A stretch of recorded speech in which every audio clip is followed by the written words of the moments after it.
ఇక ఏపీ శాసనమండలిలో మళ్లీ గందరగోళం తలెత్తింది. ఫీజు రియంబర్స్మెంట్పై వైసీపీ వాయిదా తీర్మానం పెట్టగా వాయిదా తీర్మానం తిరస్కరించిన మండలి చైర్మన్ మోషన్ రాజు తిరస్కరించారు. అయితే మండలిలో చర్చ జరగాలని వైసీపీ పట్టుబట్టడంతో గందరగోళం మొదలైంది.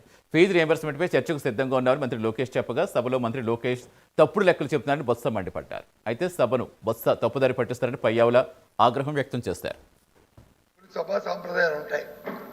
ఆయన మాట్లాడిన మాటలు వీఆర్ యూ టాక్ ఈ పదాలని దయచేసి పౌరుష పదాలని అవి మాట్లాడకూడదు. ఒకటి రికార్డులో చూసుకోండి, రికార్డులో చూసుకోండి, ఒకటి నేర్చుకోండి, ఇంకోటి ఏదైతే మంత్రి గారు చెప్పారో సరే కూర్చోండి ఒక నిమిషం, ఒక సెకండ్ సార్. ఆయన చెప్పింది ఏదైతే మంత్రి గారు చెప్పారో 400 కోట్లు 4,000 కోట్లు మేము బకాయి పెట్టామని అవన్నీ వాస్తవ విరుద్ధం. చర్చలో మాట్లాడదాం. అందుకే చర్చలో మాట్లాడదాం. వాస్తవ విరుద్ధం మాటలు చెప్పి సభను తప్పుతో పట్టించడానికి పట్టించి ప్రజలు మభ్యపెట్టడానికి దయచేసి మభ్యపెట్టారు చాలు. మభ్యపెట్టి మోసం చేసి చాలు.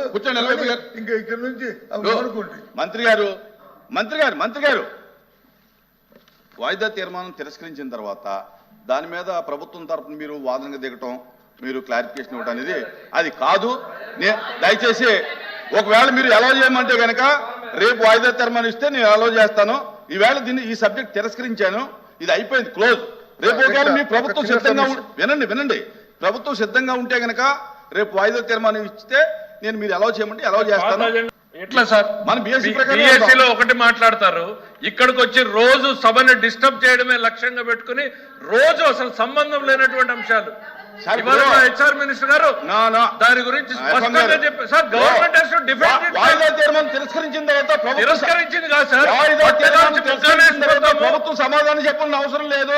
చైర్మన్ గారు వినండి చెప్పలేదు. వాయిదా తీర్మానం తిరస్కరించిన తర్వాత ప్రభుత్వం దానికి సమాధానం చెప్పాల్సిన అవసరం లేదు.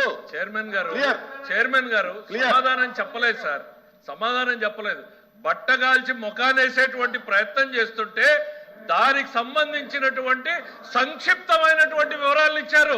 పూర్తి వింటే గుండె రాలి వస్తారు సార్ వీళ్ళు. ఓన్లీ హెడ్ లైన్స్ మాత్రం చూపించారు. ఈ రోజు పూర్తి సినిమా చూస్తే గుండె రాలి వీళ్ళకి. లోకేష్ గారు సబ్జెక్ట్ కూర్చోవాలి. దయచేసి కూర్చోండి.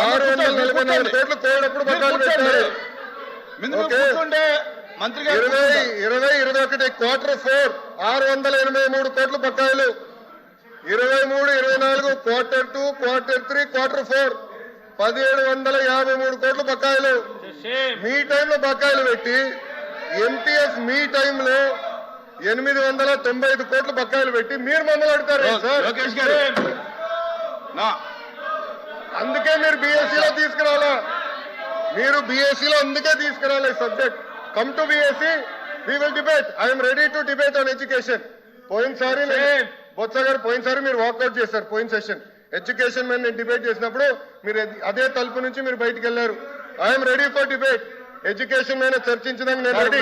మీ టైంలో 12 లక్షల మంది పిల్లలు ప్రభుత్వ పాఠశాలకు దూరం పెట్టారు, చర్చించడానికి నేను రెడీ. సరైన ఫార్మాట్ లో రండి.